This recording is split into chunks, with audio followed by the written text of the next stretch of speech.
नाजरीन, आज हम इस वीडियो में सूरज ग्रहण और चांद ग्रहण की नमाज के तरीके के मुतालिक जानेंगे कि सूरज ग्रहण और चांद ग्रहण के वक्त कौन सी नमाज पढ़ी जाती है और इन नमाजों को क्या नाम दिया जाता है।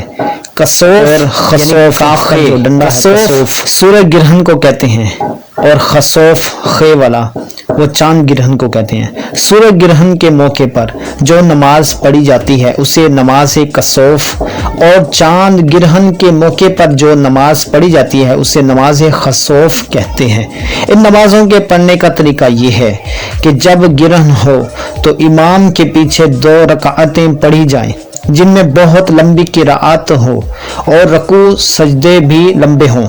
2 रकातें पढ़कर किबला रू बैठे रहें और सूरज साफ होने तक अल्लाह ताला से दुआ करते रहें। इन नमाजों को अगर जमाअत से पढ़ना मुमकिन ना हो तो उन्हें इनफरादी तौर पर यानी अकेले भी अदा किया जा सकता है। इन नमाजों का मकसद ये है कि कायनात के मज़ाहिर में तब्दीली के वक्त अल्लाह ताला को याद किया जाए और उससे रहम की दरख्वास्त की जाए। तो है कि अल्लाह ताला हमें इन नमाजों को पढ़ने की तौफीक अता फरमाए, हमारे अहवाल पर रहम फरमाए।